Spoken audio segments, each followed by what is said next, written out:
Hello, good evening, everybody. My name is David Nifong, and I am the Energy and Sustainability Manager for the City of Decatur. I am beyond excited tonight to launch Clean Energy Decatur, our effort to chart an efficient, equitable path towards Decatur's clean energy future. I'm thrilled to see all of you here tonight, and I hope to see you throughout the planning process. Throughout the 2020 strategic plan, residents and Decatur stakeholders identified climate action as a top priority, and with that provided a list of recommendations to help the city both reduce its contributions to the climate crisis and prepare for the impacts that we know are coming or already here. At the top of that list was setting clean energy and greenhouse gas reduction targets for both internal city operations and the broader Decatur community. During this plan, we'll work together as a community to set our goals and create an actionable framework for reaching them. Partnering with the city on this vital effort are South Face Institute, GreenLink Analytics, and the Center for Transportation and the Environment. All three have tremendous experience in planning for achievable, community-specific clean energy transitions in the state of Georgia and across the country. Tonight, consultants from South Face and GreenLink will provide an overview of the planning process, future engagement opportunities, and how we'll use data to make an informed plan that reflects Decatur's needs, values, and priorities. This plan will then directly lead to the policies, programs, and future budgets needed to achieve our goals. For decades, the City of Decatur has been at the forefront of sustainability in our region, with a continued focus on planning, smart growth, pedestrian and bicycle infrastructure, and innovative building practices. The city has built a strong foundation for a clean, renewable Decatur. We know, however, that to meet this critical moment in the climate crisis, we must do more. Please join us not only in creating this plan, but also in following through. It will truly take all of us. Maria wants to go to the next slide. Before we really dive in, just a few housekeeping notes. During the presentation, only presenters will be able to unmute themselves. We will go to a Q&A session at the end of the session, but throughout the meeting, you can use the chat function to ask questions. Just a little overview of the agenda. We started with a welcome. We'll move into an overview of what is clean energy and what clean energy planning really means. A discussion of where we are now, how you can engage in the plan, what our priorities are right now, and then some logistics for the next meeting and giving you the opportunity to ask questions. Next, we'll just have a short message from Mayor Patty Garrett.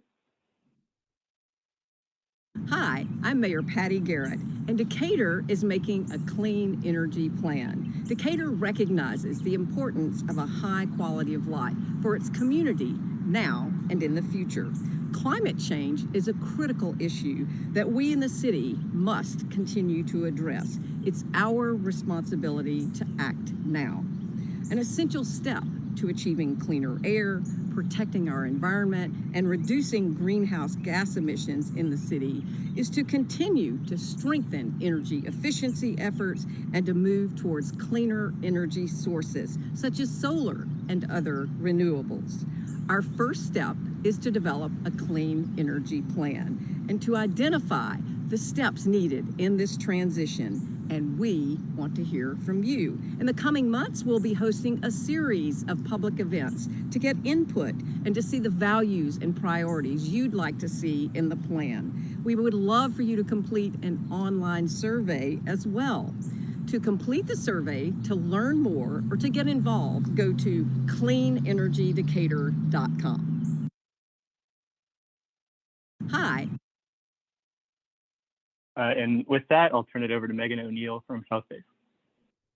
Right. Thanks, David. And progress to the next slide. So what is a clean energy plan? Well, there are a few things that we want to make sure that we're defining in a clean energy plan. And part of that begins with the current stakeholder engagement process that we're initiating tonight.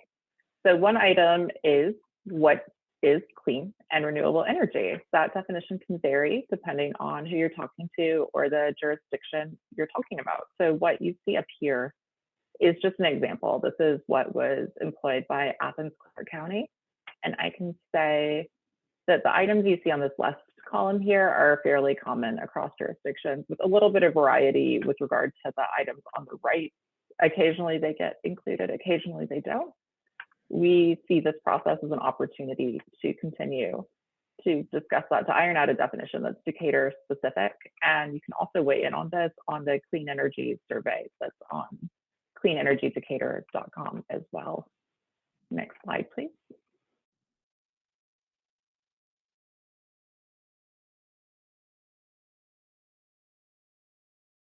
So a clean energy plan, it really represents the first step in a process towards achieving a clean energy transition. You can see here just a sampling of some jurisdictions in the US that have drafted plans of this kind. To date, there are over 160 jurisdictions in the United States that have set clean energy goals and are developing plans or have developed plans to work to achieve them. This process tends to be a bit lengthy. Here in the Decatur case, we're trying to achieve the development of the plan within a 12-month process. And in this process, you'll see on the next slide that there are some key steps along the way. So one is engaging with the community through events like tonight's kickoff. We're going to be conducting a series of 3 roundtable events similar to what was employed in the Decatur 2030 strategic plan development process. Having a series of stakeholder and community conversations, working with local youth through workshops and otherwise, as well as with local leaders. Then we'll be synthesizing all of the feedback that we've received, and as well as the analysis that you'll hear about later tonight in terms of different policy impacts and scenarios, to develop a plan of action that identifies feasible scenarios based on the input and the modeling that we've identified to get Decatur towards its clean energy transition. Next slide. In this engagement process, we're going to also identify potential priorities within the City of Decatur on which to focus efforts within the plan and reflect those values within the city's clean energy plan as well. So some of these potential priorities include collaboration with local leaders, as well as investment in things like solar energy, energy efficiency, and set goals and track progress, and ultimately reduce reliance on fossil fuels. So now I'm going to hand things over on the next slide to Matt Cox from GreenLink Analytics, who is going to speak in greater detail about the policy modeling analysis that's going to be undertaken. Thanks, Megan. So yeah, I'll be going deeper into how our modeling process is going to play out and what kind of things we'll be able to explore. If we hit the next slide, we'll talk about some high-level issues. So one thing that we want to understand is where we're starting from. A lot of greenhouse gas inventories that are undertaken or approaches that are taken towards this kind of question miss out because they're not done at high enough resolution. And so you see some pretty big misses in the literature on this. So we want to be able to understand where we're starting from and where we're going. And we also want to make sure that the information that we have is going to speak to the particular values that our community holds. So we'll be starting to take a look at what kind of inventories we have on hand. City of Decatur has passed some of those over to us already. You'll see some of that information reflected tonight. But following kind of standard processes, it's not uncommon for us to see a 30% error, especially in Georgia, just because of the volume of importing and exporting and energy flows that are happening across borders, as well as the change in time and kind of the different number of resources that are used at different times to meet our electricity demand can make it so that what's on the grid at 2 p.m. is radically different than what's on at 2 a.m. So being able to understand what's going on hour by hour becomes very important. Additionally, you run into measurement errors when we're talking about transportation, where it's just really hard in general for people to get high quality vehicle miles traveled data or what kind of vehicles are doing that kind of transportation. And then there's a lack of data points on the equity front that communities run into as well. And our goal is to try to address all of those issues with Decatur's plan. And then just a last note there, if our data is more than 3 years old, we do want to try to make sure that we do a refresh. So the plan here will be to try to set things up so that we can do updates in the future. Now, next slide, thanks. So the tools that we're using for this begin with our GreenLink Aces model. So Aces is the Advanced Clean Energy Scenario Model, and it will let us explore what we call our business as usual case, kind of a baseline forecast. Where are we going if we don't make any changes? So this will take existing policies into account, anticipated market dynamics into account, price changes and fluctuations, and we'll see, what we're expecting Decatur's energy demand to look like and how that energy demand would be met. ACES will then give us a series of options around things like energy efficiency, rooftop solar, electric vehicles, similar kind of clean energy technologies that we can move between a scale of 0 to 100. So 100 would be taking like full advantage of the cost-effective opportunity. 0 leaves it at its baseline level of adoption, and we see what the effect is. And so some of the areas where you can see effects are listed here around like cost, benefit, economic development. So we get job creation and income effects, public health, energy bills, and there's more. But the goal is to make it so that we can see what those effects are and then understand what things the public wants to see included in the plan. Where do we want to focus our energies? Because we could do something that could be great for economic development, but not great for public health. And so those trade-offs need to be balanced. And we need to understand like, where is it that we want to place our emphasis? Okay, now the next slide. Thank you. So this gives a detail. So what we would play with is this, we put everything into Excel so that it's easy for people to kind of open and explore. So Decatur will have a copy of this when we have it completed. In the back end, it's using our deep learning model that we will have calibrated to the energy demands in Decatur. So we'll be essentially creating a digital twin of how Decatur uses energy in every hour and building a forecast to go out 30 years. So it'll be like 150,000 model solutions that are solving in the back end for this. So as you can imagine, it's pretty big data set for that.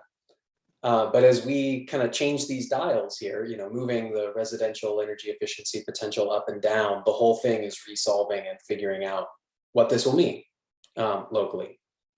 So the main goal here, we try to view this as a resource exploration. So we're not saying prescriptively, you adopted this policy, therefore you got all of the residential energy efficiency achieved. It's saying if that occurred, what would the effect be? And similarly, looking at like the commercial sector and getting more efficient in the commercial sector, more rooftop solar, more energy storage deployed. These are the effects that we would expect to see, that the model tells us we should expect. Next slide.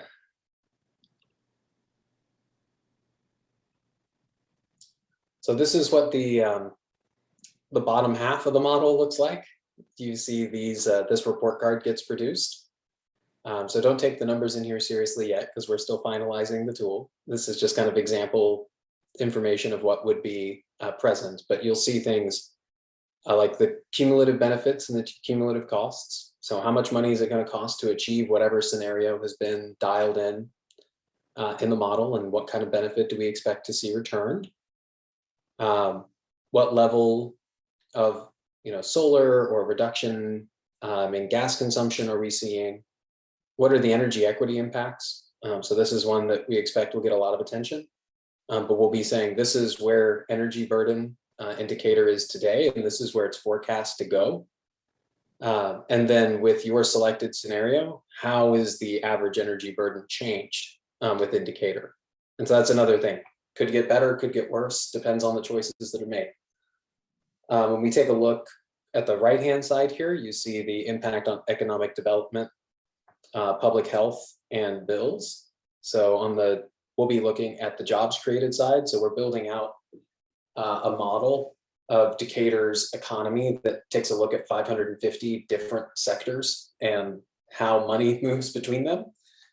So as we make these changes to our energy system, we're going to change the way that money moves between those areas, and we'll be able to see, do we get more jobs or less jobs? And then similarly with income, are we going to see greater levels of income or reduced levels of income? Public health is going back to changing the emissions picture. Generally, anything that we do is going to lead to a better public health outcome because we are deploying more technologies that reduce emissions. So this will probably be a positive story within the model, but it's still a question of how much. And then we'll get our CO2 specifically, how many tons of CO2 are we going to avoid by pursuing a specific pathway? And lastly is the expenditure savings, where we will break this down to say in total, if we did a certain amount of energy efficiency or solar, et cetera, what would be the bill savings for the people who participated, so who had the energy efficiency or who got solar, and then what's the effect on the people who didn't? And again, like that could be designed in a way that could provide benefits or not. There's chances that given the way that utility finances work, you could see bills increase for people who don't participate. So it's another kind of way to judge the equity of the approach. Okay, next slide. Thank you.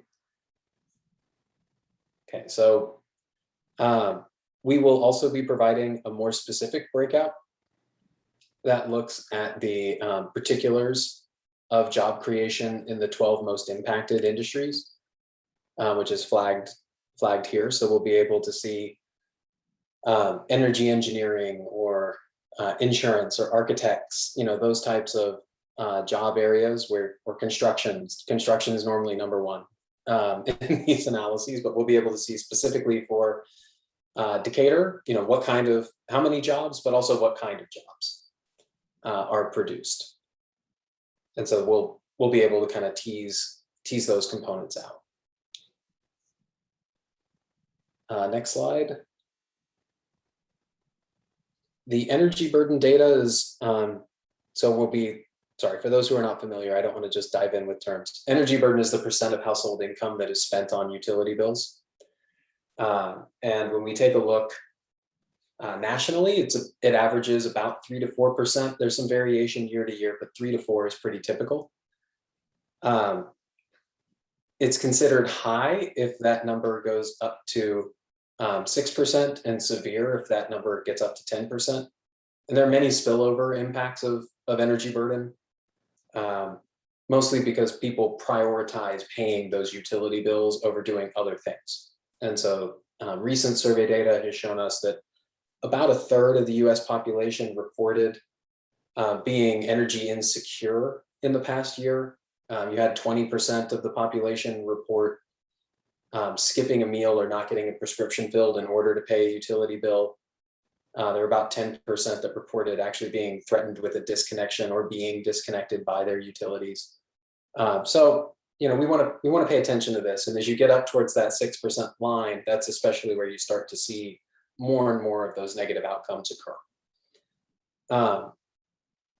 So we'll be able to create that kind of an estimate here that's driven by data that we have in our GreenLink equity mapping database that will show us what the energy burden is today, what the current utility bills are, what the income levels are, what this looks like across Decatur as a whole, and then be able to forecast based on projected energy demand in the residential sector and projected changes primarily to Georgia Power's financial situation, what the forecasted energy burden would be in the future. And then as we make those changes, you'll be able to also see, did the scenario that was chosen increase or decrease that average energy burden?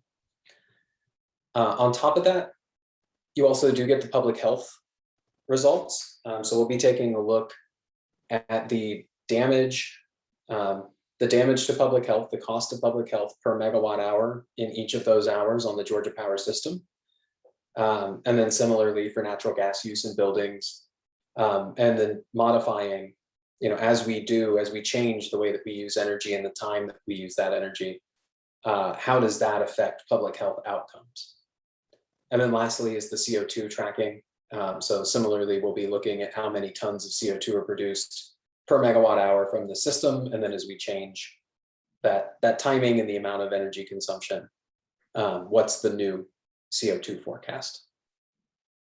Hey, Matt, there's a question in the chat, which asks from Gary Garrett, which asks if your estimates of electricity use by sector dovetail with the baseline data produced through Bill Drummond's data from the Georgia Tech drawdown tracking.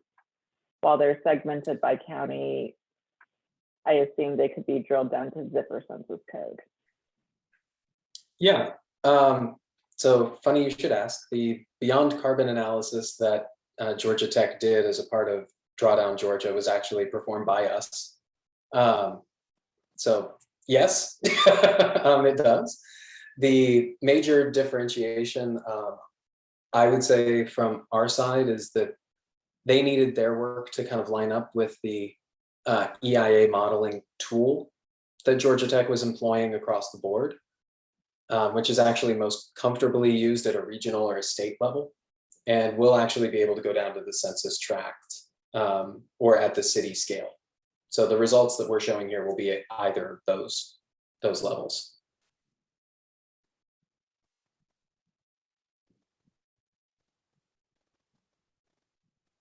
Okay, the last thing here that I think we wanted to speak to as far as ACES goes was looking at the utility costs.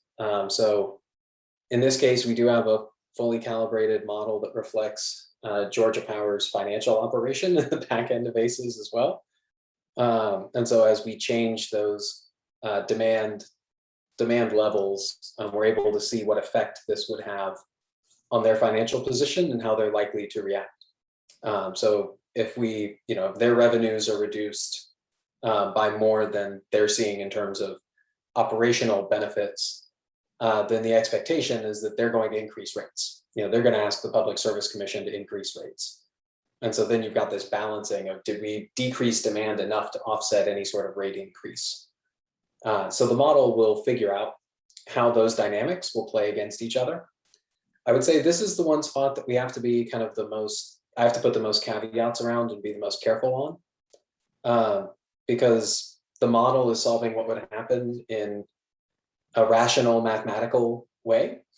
And ultimately, those proceedings at the Public Service Commission are political proceedings that are going to be voted on and approved by the Public Service Commissioners.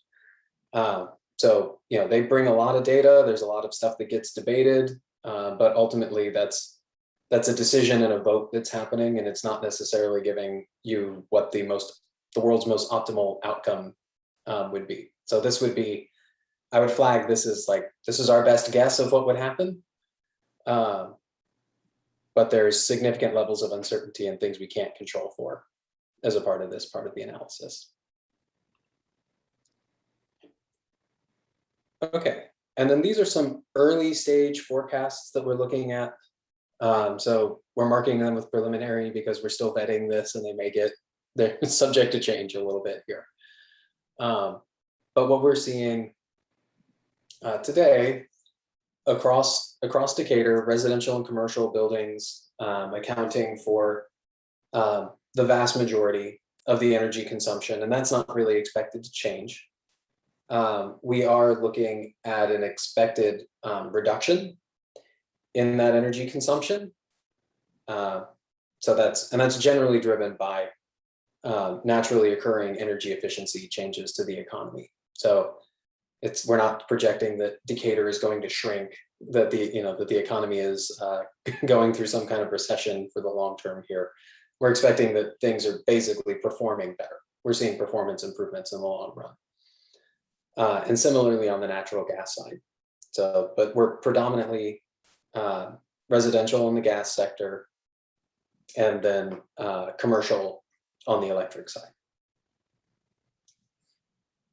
If we take a look at the next slide, we're seeing how residential buildings are consuming the bulk of the energy demand, very slightly more than half.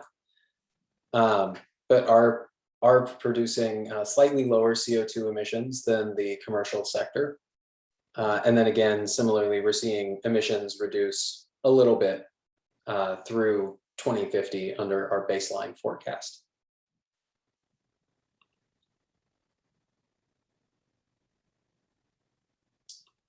Next slide will show us the municipal breakout. So what we see here is that electricity is definitely the major source of emissions for municipal buildings. There's not a ton of natural gas use within it. So we're seeing, roughly a little more than 1,000 tons of CO2 emissions coming from electricity, and then another few hundred from gas use. And then if we break out the transportation related emissions, the biggest portion of that is coming from employees commuting. Again, that would be in a usual year, not necessarily in pandemic times. The next slide will give us a breakout of where we're expecting Georgia Power to go. Oh, yes. We had one question relating to the municipal buildings energy stock that came up from Henry Slack, who asked if the city is discussing installing heat pumps and electric water heaters in city-owned buildings to reduce CO2 production. So I thought David could help answer that.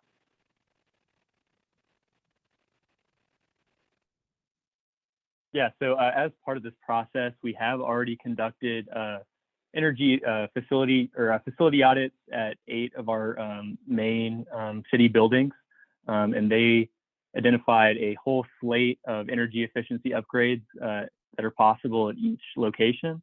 And so as we move forward with the plan, we'll start working on kind of a timeline for each of those upgrades. And I know in a few instances they do include heat pumps, electric water heaters, and other kind of larger facility upgrades, which will typically happen on burnout of existing equipment.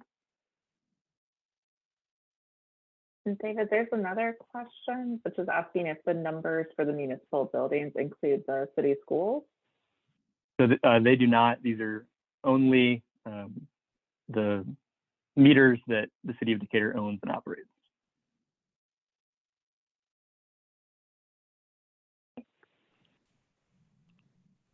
Back to Matt. Okay.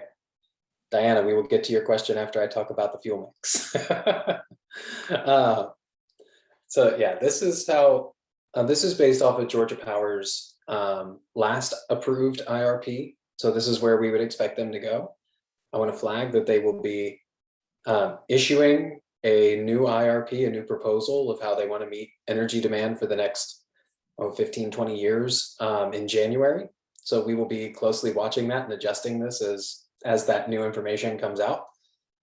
But that is, yes, thank you, Casey. IRP is the Integrated Resource Plan, which is the first of kind of 2 steps that Georgia Power normally goes through every 3 years. So the first one is, what resources do we want to use to meet energy demand for the next few decades? And then the second one is the rate case, where they get basically the funding approved to move forward with implementation.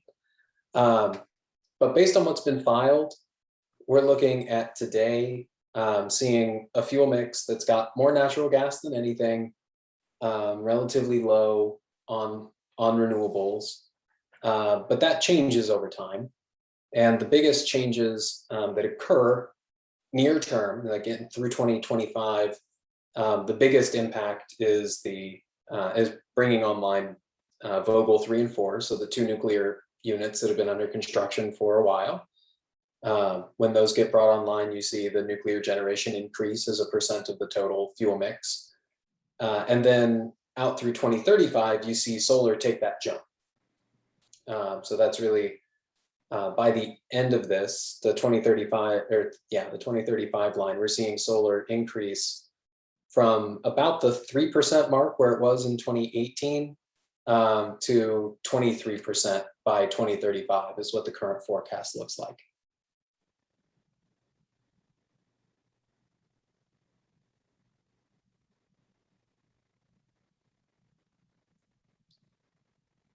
And I think And Diana's question might be also better answered by David than by me. yeah. So I would certainly say that we will be considering replacing any remaining natural gas equipment with electric equipment over time.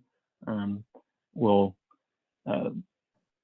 how fast we do that, I think, will be dictated by the results of this plan, but it's certainly something that we'll be looking at.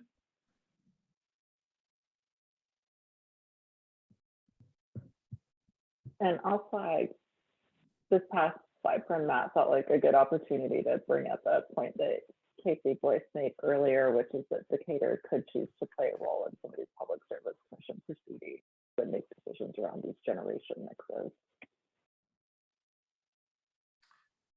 It's probably a good opportunity to also mention about some of the technology increases that we're seeing in the transition to electrification.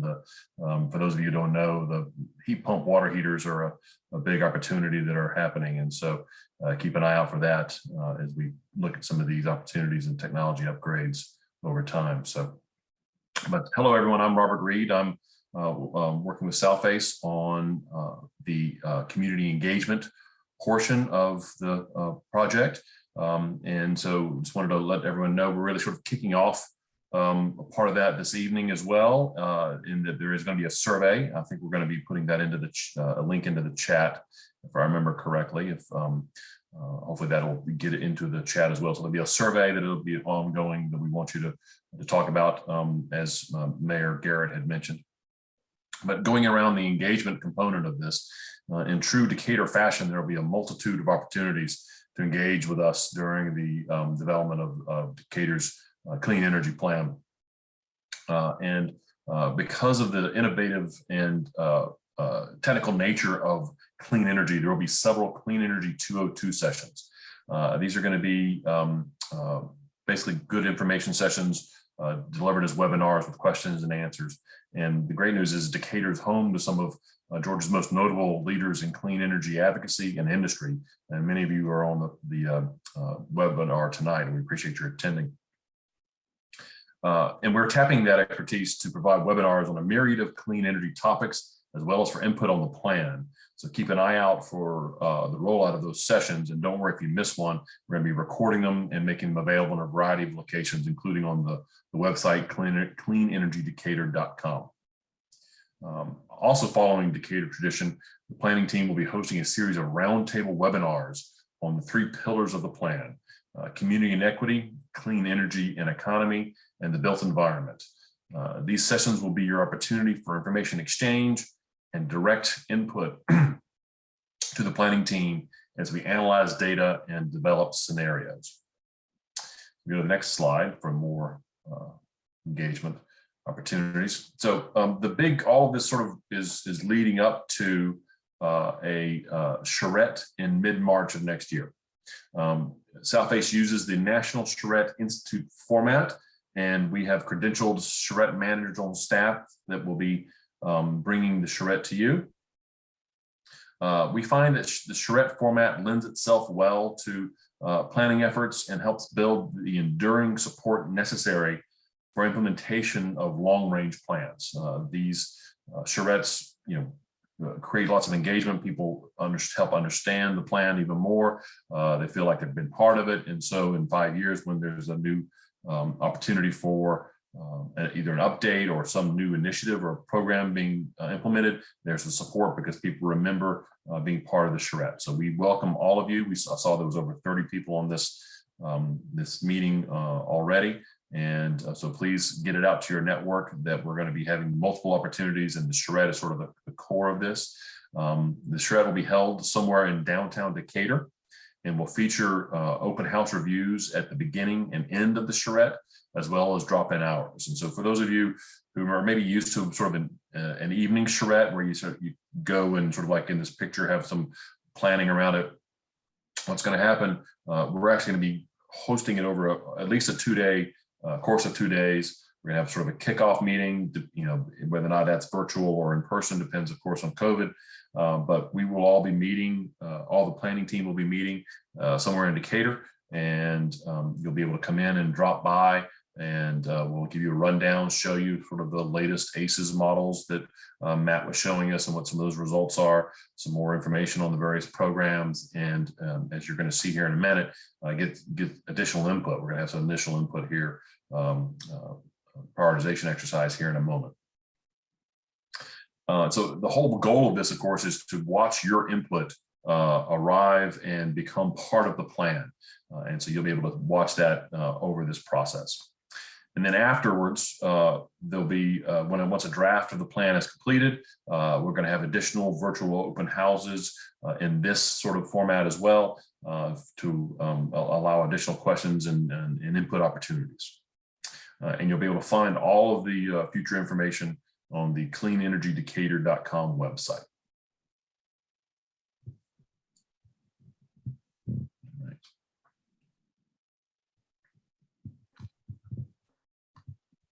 Thank you, Robert. My name is Lacey Davis, and I'm also part of the South Phase team. And I'm going to lead you through a brief prioritization exercise via a Zoom poll that we're going to pull up momentarily.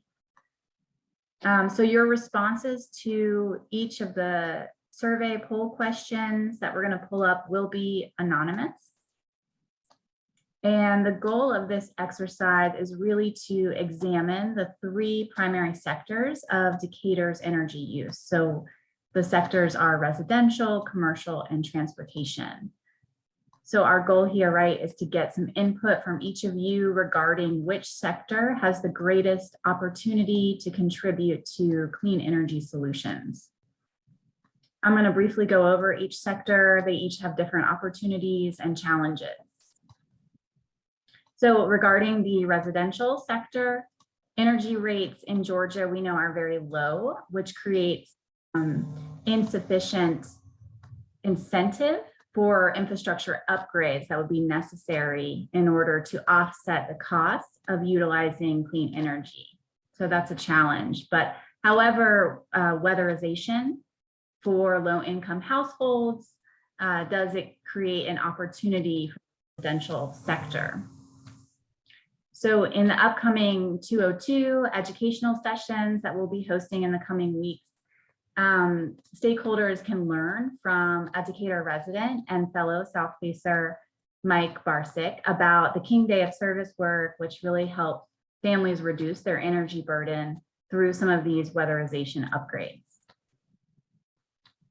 Regarding the commercial sector, we know that the Decatur city government is already making substantial commitments to clean energy through its municipal operations. But municipal operations really remain only a small portion of commercial use, especially considering that that category includes multifamily condos as well as apartment buildings. So there are a variety of proven programs such as benchmarking, retro commissioning, and zero energy codes that will move this needle substantially. However, it's important to consider potential negative impacts to smaller businesses or condo owners when operating these programs. And then lastly, regarding the transportation sector, this sector is particularly difficult to impact at a local level. So for example, a partnership with MARTA will be needed to establish significant impact in this sector. However, Decatur's investment in bicycle infrastructure already shines as a great example of a clean energy approach, which has been successful. So moving on to the prioritization exercise, we need to take some questions first from the chat. So I was going to jump in real quick. Suzanne had asked about the sort of clean energy examples we were giving about electricity and gas heating. And she mentioned that there were articles sort of showing both ways. So one of the sort of realities is that, you know, gas delivers more energy more efficiently because more of the energy arrives and less is lost in transmission.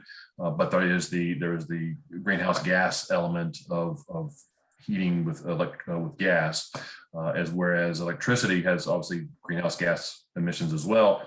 But the general trend in the clean energy world is that we're moving towards electrification, that we're going to have as many of our utilities delivered by electricity because of the ability to replace that easily with solar and other renewable technologies, whereas gas is not a renewable technology. Hopefully that answers your question, Suzanne.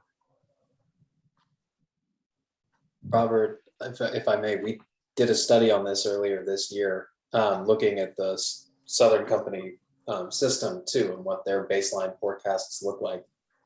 And what we were seeing was that to the extent that we move to heat pumps, and essentially any heat pump, which is an electric appliance, you see a greenhouse gas benefit. And that will be true over the course of the next 30 years in the forecast. So, it varies year to year, but you're generally going to be in a cleaner, from a greenhouse gas standpoint, you're in a cleaner position going electric. And then there's also internal air quality, indoor air quality concerns that are increasingly coming out with gas consumption that's within the home. But I think we're only starting to kind of scratch the surface in the public health and epidemiology research areas for. But it's another benefit that you would get from moving more towards that heat pump infrastructure. Good points, Matt. The great news about heat pumps is the technology has made huge leaps. So we're and continues to make leaps, which is really good news. There was another quick question here from Obi. It's great to get public input, but how do we merge energy expertise with public opinion? As an example, if the public wants electric leaf blowers, that might be nice, but not have an impact on our carbon footprint. So good examples. Another one is what should our overall goal be X% by year Z without knowing the cost and benefits. And so this is a good point. We are tonight, we're not really giving you all of those elements. We're not really be able to balance the cost and benefits tonight. And really, this is more of a sort of a kickoff poll that you're going to see here in a moment. And we're going to be taking elements of this through the process to sort of see how it compares from the beginning to the end. And a lot of that education is going to be part of this process. And so Hobie, you can sort of, as your involvement continues with the Energy 202s and with the roundtables and in the charrette process, there's going to be lots of other information like this. And Matt, maybe you want to talk a little bit about, you mentioned cost effective. And so I think that, probably helping people understand a little bit of the definition of some of the cost effective things. Obviously, we could make every building, as energy, as sealed tightly as a refrigerator and use as little energy as possible. But sometimes there's a declining amount of effectiveness of those investments at many times. And so Matt, can you want to speak to that cost effective element? Absolutely. Yeah. So, I mean, we do a study that takes a look at what's the technical potential, what could all the technologies that are out there, and like that survey, when we do that analysis, looks at over 600 technologies that we could be using. Then we do an economic analysis to say, well, which ones of those are actually going to see a payoff in a reasonable period of time. And so on in the residential sector, we tend to look at things that have what's called a net present value that's positive. So the benefits outweigh the costs over time. And also you see a return on investment in less than 5 years. So you have a payback period that's 5 years or less. In the commercial sector, businesses generally have a faster requirement for return on investment there. So we will look at things that are typically in a 3 years or less payback period with the same thought. We need to see benefits that outweigh the costs, and it needs to be a payback period that's 3 years or less for the commercial, 5 years or less in the residential side. And we use that to bracket what opportunities we expect are feasible within the residential and commercial energy efficiency sphere. When we take a look at solar, it's a little bit of a different calculation. You don't normally see things like 3 or 5 year payback periods with solar panels, at least not quite yet. But what we do take a look at is actual observed behavior in the particular community. You know, how are people responding to the change in price? And we'll build a model that allows us to then say, if the city took certain steps around, say, permitting or fees, or participated in, you know, new and ongoing solarize efforts that try to bring the total cost of purchasing a system down, how do we expect that to influence the adoption of this technology in this community? So those are the kinds of things that we're, oh, and I left out one, I'm sorry. We do an achievability reduction also. So not everything that's cost effective would be deployed. There's going to be other barriers that stop things aside just from cost. And so as a general rule of thumb, we lop off about 25% of what's cost effective from being achieved. And that's just based on real world experience, you know, taking a look at what comes out of the math is cost effective and what you're actually able to deploy in areas that have like real serious efforts that are really trying to get it out there. You still see this gap.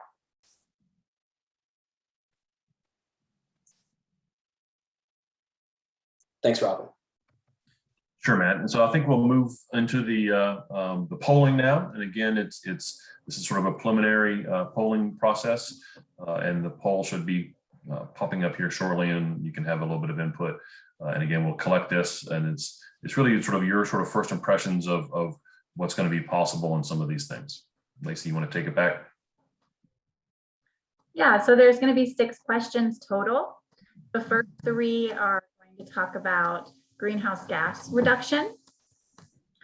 So just to be clear, 2030 is just an example year that we chose this exercise. It doesn't reflect what the plan has decided yet.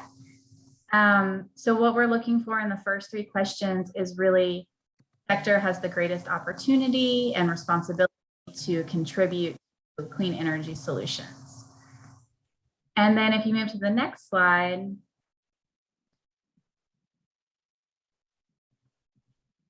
the second set of questions will be discussing budgeting. So what we're talking about here is really a future municipal budget for clean energy through each sector, excuse me. And so it's important here when you're answering these 3 questions that your total answer adds up to 100%. So we want 100% from the 3 questions, if that makes sense. And then if there's no questions so far, we can just go ahead and pull up the Zoom poll.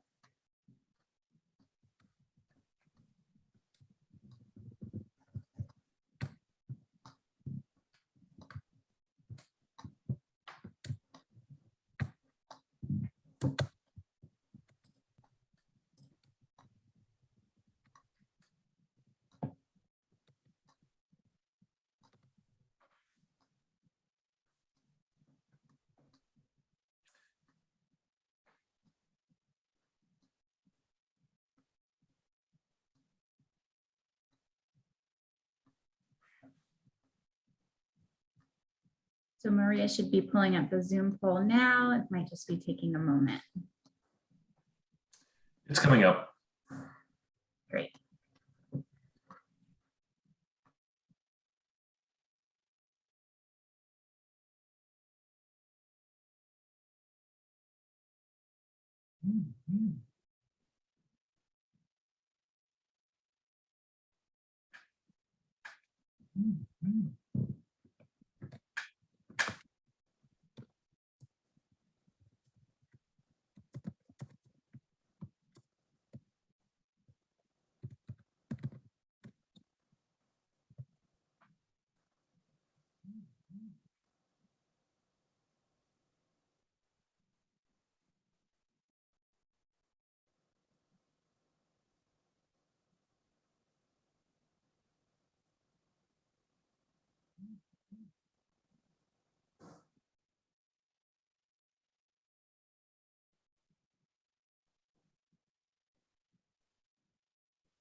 All right, so we're going to give folks a few more minutes, maybe another minute or two. If you're having any sort of trouble with the poll, please know that we'll definitely get your input over time, so you'll get another opportunity here. So I think we'll be closing the poll here in just a moment.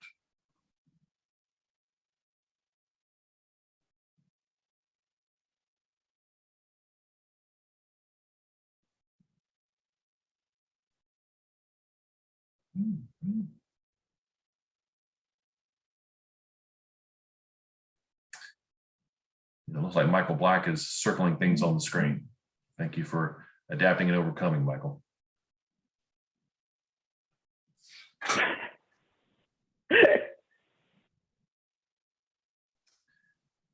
All right, so I think we'll probably go ahead and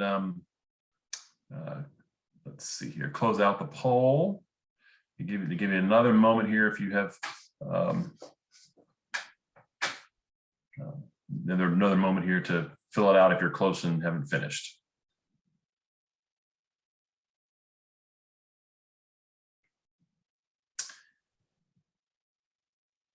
There we go.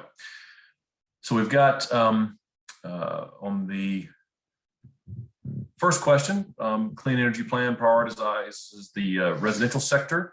48% of folks said 50%.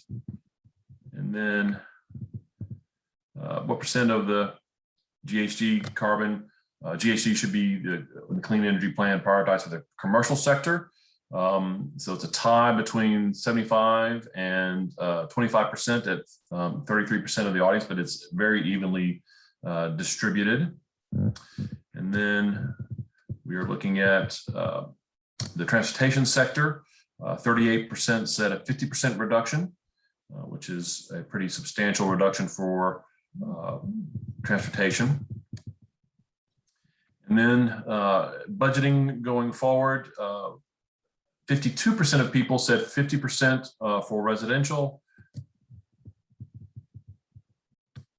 57% of people said 25% for commercial, being the largest one. And then for transportation, 67% said 25% on transportation. So we're going to sort of look at those numbers as we sort of move forward, and we're going to sort of download that and again sort of compare it over time. And I see there is some concern about how we're sort of presenting this, and we'll get with those folks and sort of talk it through. And most of these folks are on our technical stakeholder committee, so that'll be a good opportunity to talk about how we can sort of relay this. But again, it's really just sort of getting some good initial priorities set, and so that we can then move forward with the next sort of look at things, and hopefully this will inform some of Matt's initial modeling on where we are spending efforts and expenditures and effort going forward. So now we're in sort of the questions section of the audience. We've got some good questions in the chat. Well, I'm going to go through here and make sure we're not missing anything in particular. But if you did want to raise your hand in the if you want to move forward to the next slide here for a moment and sort of remind people how they can raise their hand on the housekeeping on Zoom logistics. So if you sort of scroll over the screen, you'll see it arrive at the bottom, and there's two different ways to do that. You can under participants, you can see sometimes you can raise your hand, and then it's up in the menu up in the upper top right corner, there's another option for raising your hand. So if you want to do that, some of our folks enabling the presentation will look at that and call on you and unmute you and allow you to ask your question in person if you like. But we're going to sort of move through some of these questions that that were in the chat as we were finishing up the polling.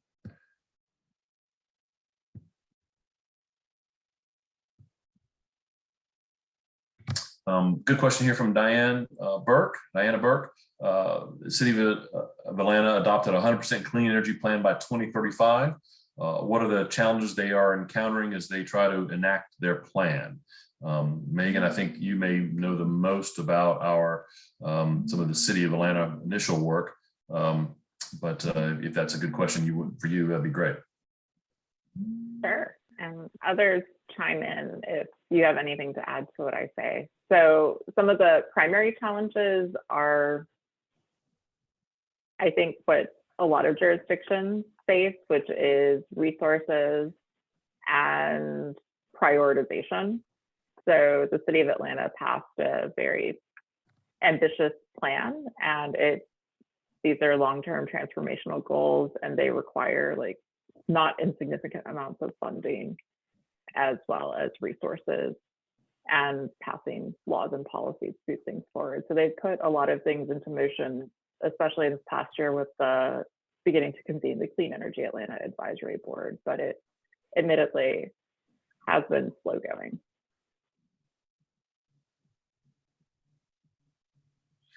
And it really does take from city council, and it does. One of the things I was pleased from hearing both from Mayor Garrett and from David with Decatur is the sort of emphasis that was placed in the strategic planning for Decatur. That process, the emphasis was placed on climate action as well as the equity issues as well. And so I think that with that sort of groundswell of support, David, did you want to speak to sort of some of the things that you heard in the strategic planning process around this and how it might lead to Decatur's success in attaining its goals?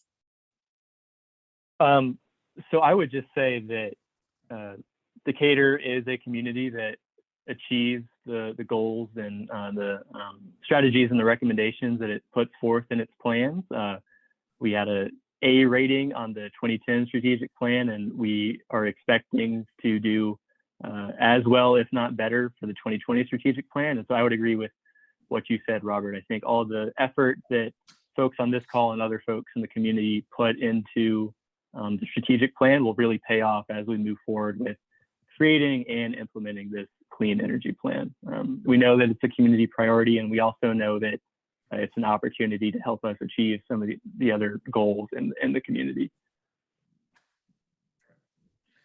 We've gone back to the question slide here, and this QR code, it will take you to the survey. So this is your opportunity for those of you who are very adept with your mobile phones to be able to take it directly there. And but also you'll be able to get a link from cleanenergydecatur.com as well. So another question we've got here is from Hobie Stocking. Rather than ask a percentage of the budget should be focused on what sector, should we also ask what policies the city could put in place to encourage transitions to those segments? And that's, as I mentioned earlier, Hobie, we've got some great opportunities around in these roundtables where we're going to have a little more opportunity for those policies to be vetted. We're going to have a sort of opportunities, lists of things that sort of have worked in other cities, as well as things that are particularly unique opportunities for Decatur. We're going to be getting some good input from some of these clean energy industry and clean energy advocacy folks to sort of really vet those and sort of run those past everyone and get people's input on those as we decide if they're right for Decatur and if they're effective as they need to be. So I will, and anybody else want to sort of join in on that question about how we develop the process? So I guess, Robert, I would just add that, we'll of course be looking at best practices from our neighbors in Atlanta and Georgia and across the country. But we're also asking you all to help us generate some of those ideas and be a little creative. This is going to be a Decatur plan, and we want it to be really built out by Decatur residents. And so we'll take kind of the best of both and put them together. Yeah, good point. That as we were going over the list of some of the stakeholders who live in Decatur, who are it's been definitely a who's who in the industry, and so we're definitely going to find some great opportunities that are uniquely from Decatur as well. So we're looking forward to that. One other quick question here is from Suzanne. I thought commercial would make more of difference, so should have some first emphasis.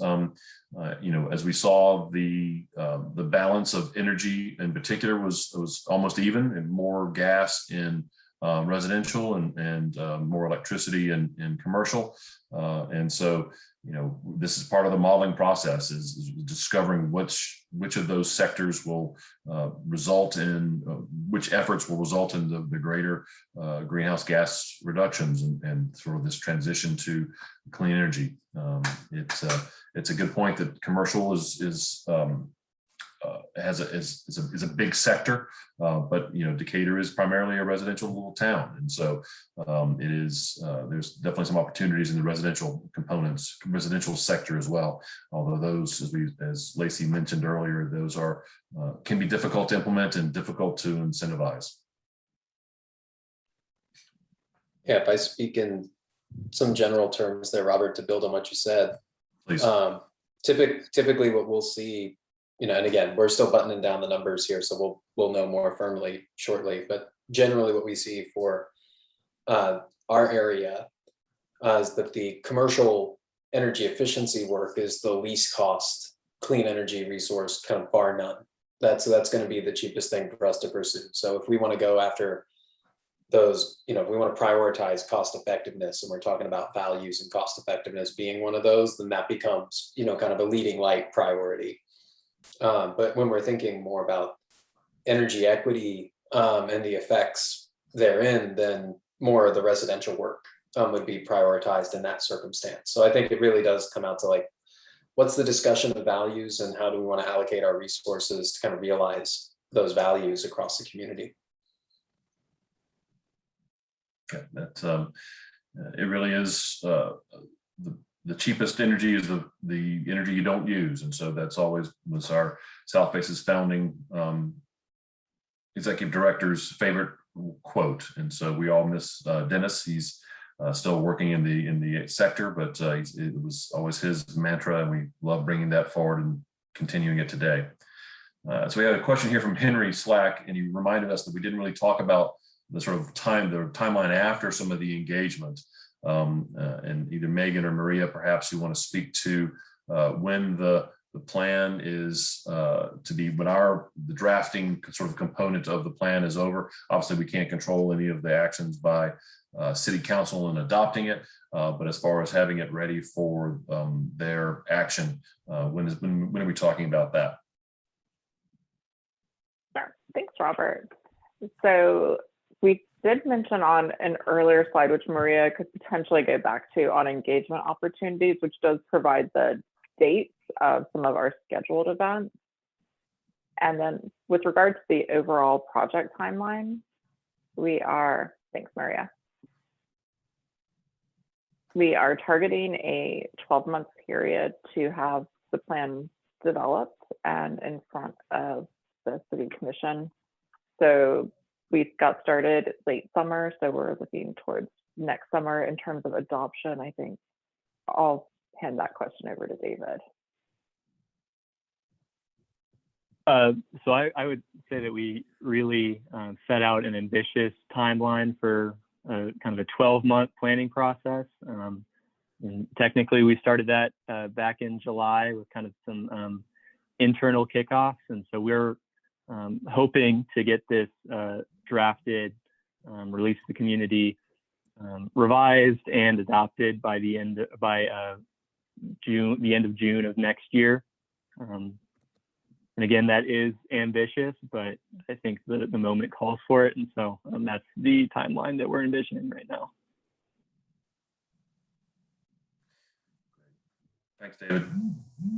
And so another question is, or another sort of comment came in about tree canopy, and I'm going to sort of point out the importance of keeping urban heat islands effect, which is one of the huge benefits of a mature canopy that you've got here in Decatur. And so I think that the thing to keep in mind is the sort of tree ordinance and those things are linked to this. And we're going to be, one of the questions was brought up at the Sustainability Commission around the sort of positive effects of trees. And so we're definitely going to be bringing that through as in our analysis as we look at that and making sure that we have those opportunities to include that, and those are accounted for in the positive way that the tree canopy brings us. On that point also, I just want to flag one of the things that we'll be producing and helping to make available is access to our GEM map, the GreenLink Equity Mapping Platform. And one of the advancements that we're rolling into it over the course of the next 6 months or so is neighborhood level urban tree canopy data and urban heat island information.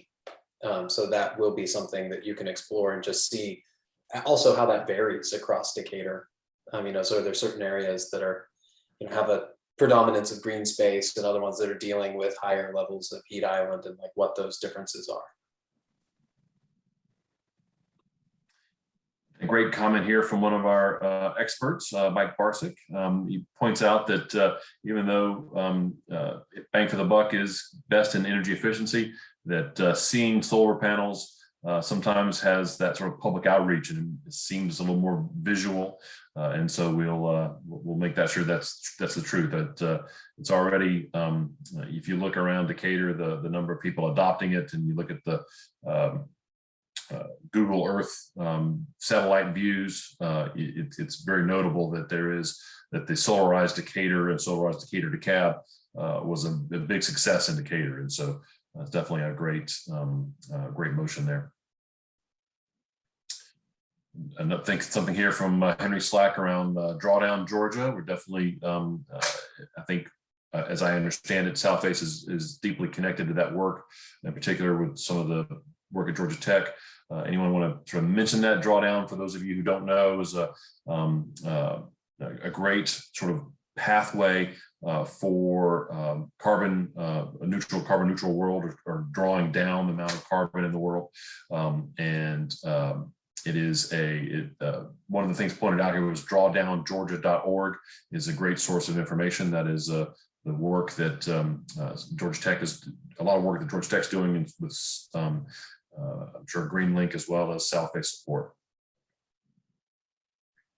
Yeah, and here again, I think I would echo a point that Robert has made, that we are very, very blessed to have a multitude of local expertise, both in Decatur and the Metro Atlanta region, and in the state. I think we are the first kind of state level drawdown project.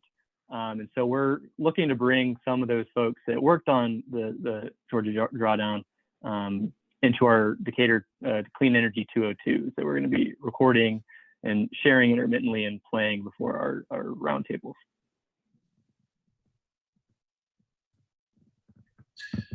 Did anyone, Maria, did you see anyone raise their hand that wanted to ask a question sort of through other than the chat?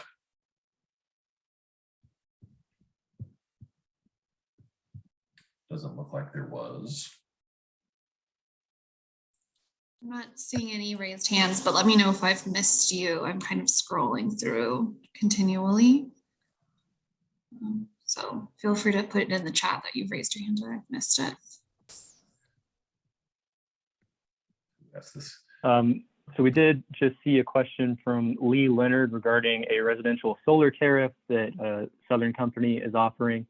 So for city buildings, we're a commercial customer, so I don't know if this necessarily applies to us, but I do think that part of the plan will involve just greater education to the Decatur community about what programs are already offered by Georgia Power and other natural gas providers, and kind of lowering that kind of knowledge barrier to implementing those here in Decatur. Yeah, something that gets missed. We sort of have our issues, obviously, with sort of the direction of how we get a lot of our energy and a lot of our electricity. But Georgia was a leader in the sort of 2015, 2016 era. The Georgia Power did take the directive from the Public Service Commission and add a substantial amount of solar at the utility scale, these sort of solar farms around the state.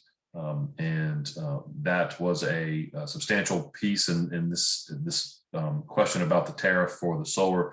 It funds that. It's not necessarily the most efficient way to get solar. But we'll, as David pointed out, we'll have some of the education around those things. That's a really good point that you may be hearing about solar from Georgia Power, which is when they added that solar a few years ago,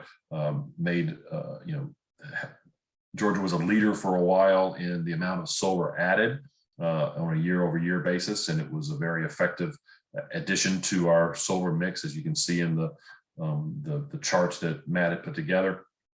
But that has since waned a bit, but we're still getting lots of solar here and around. Anybody else want to add to that in particular? So we were, the state was ranked 7th in 2020 for total solar deployed. And again, to Robert's point, almost all of it utility scale. So if you take a look at like rooftop, there's a massive, like we're way back on that.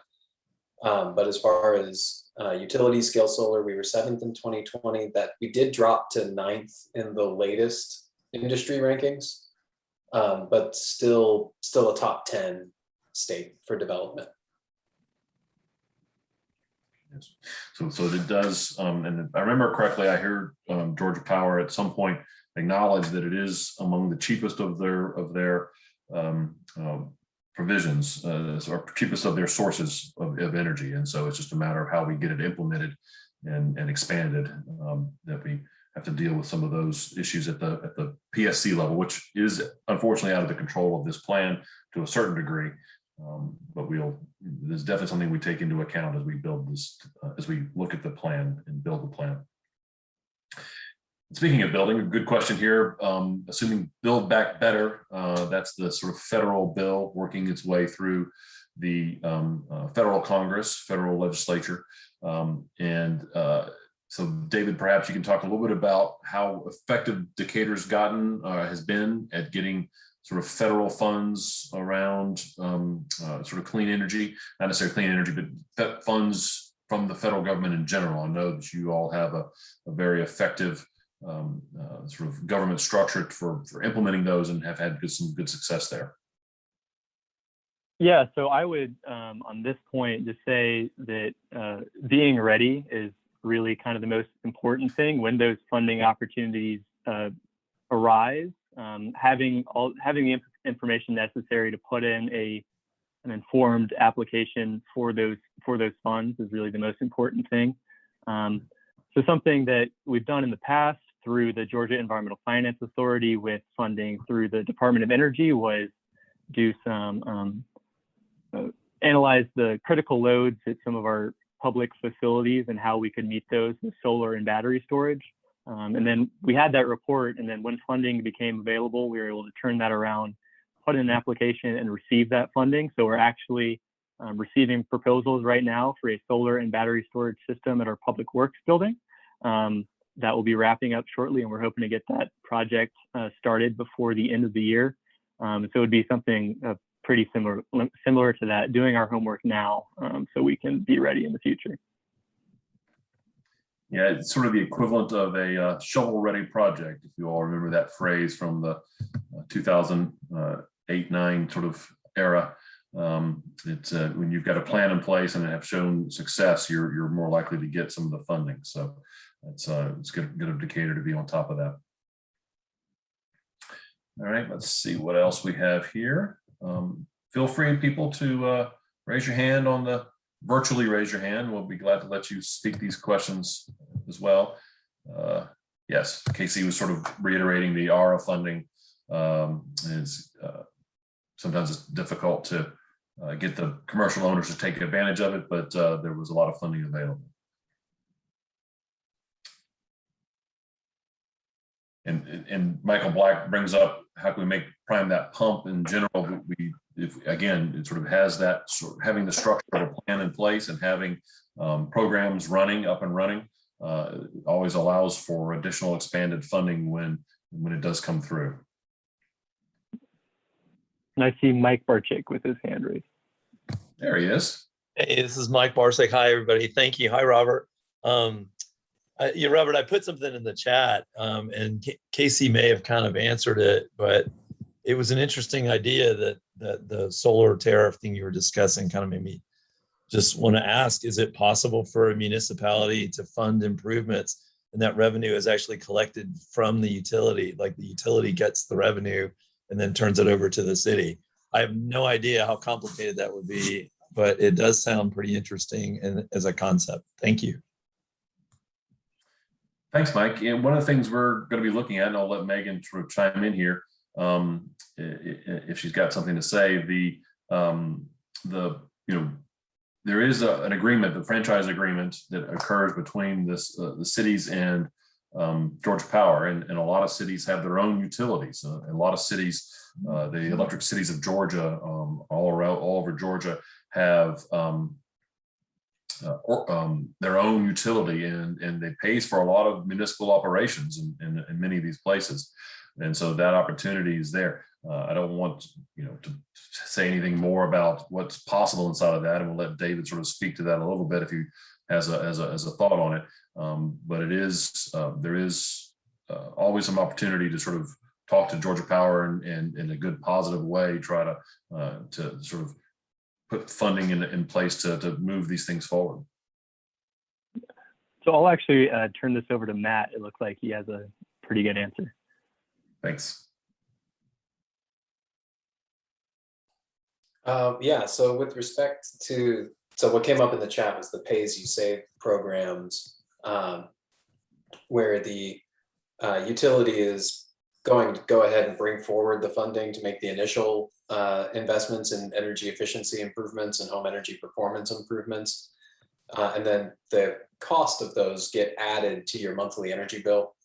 And the trick of that is to make sure that the energy savings that you experience exceed the additional cost that goes onto the bill. So there's quite a bit, as you might imagine, there's a lot of math and analysis and modeling that goes into trying to make sure that you hit the right balance with that.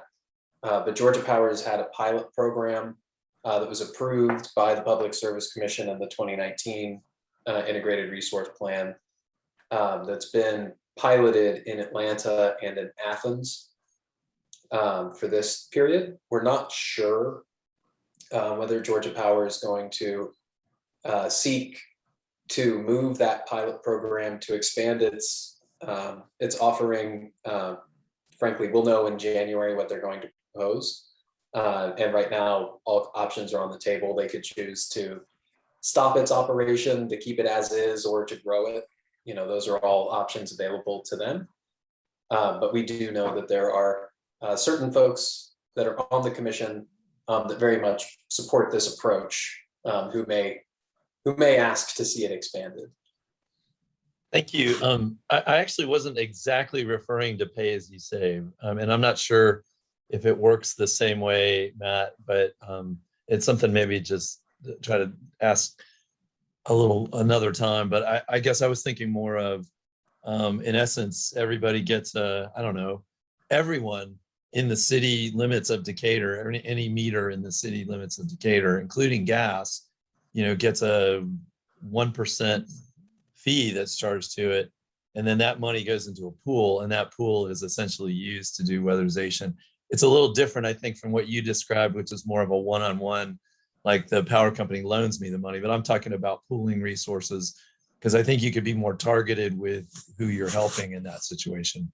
Is anything like that a possibility? I know that, sorry, jump in here real quick. I know that Georgia Power is very sensitive about what goes on their bills. They've already got a lot of fees, but Matt, do you have other sort of insight on that? Yeah, I think there might be other ways to get at it.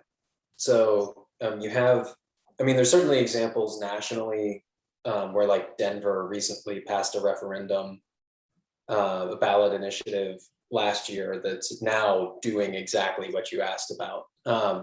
but our ability to go ahead and bring that forward would have to go through state constitutional reviews, and there might be some sales tax implications and approvals that need to go forward there. I think it's an idea that's worth looking at, but there are also alternative options that you could look at that could be run through the utilities. Say like one that we've seen that's been very successful in Knoxville is a Rounded Up program that has an opt-out design. So whatever the margin is up to the next dollar can be collected into a fund that is then used to pay for low-income energy efficiency and water improvements inside the homes. That's been a very effective program that's raised generally over $700,000 a year for those kinds of investments locally for the better part of the last decade. So there may be, I think there's kind of a level of friction that you might have to balance depending on which direction you wanted to go. And just to remind everyone, as was mentioned earlier, the integrated resource plan, that's the sort of the process Georgia Power goes through every 3 years. There's actually an energy efficiency component to that. It is among the, Georgia unfortunately is among the lowest in the nation as far as those expenditures.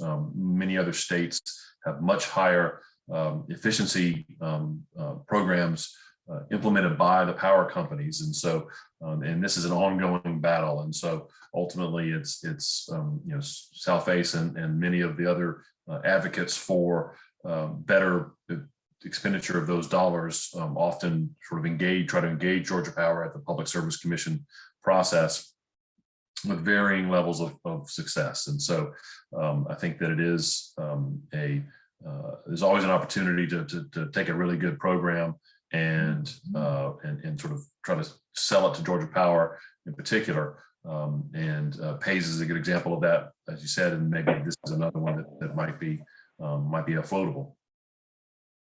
Yeah, and one other quasi-similar option is one that Athens recently deployed in the form of its Community Energy Fund, which is a way of using the franchise fee that it collects from Georgia Power for operating within Athens Clarke County limits and using their infrastructure and taking a carve out of the fee the county is already collecting and dedicating that carve out to fund community energy efficiency projects.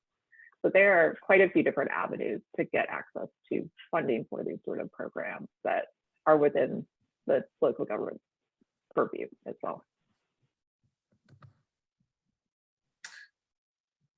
It looks like we're getting down to the last of the questions. Anyone else have their hand raised or have something they want to type in the chat?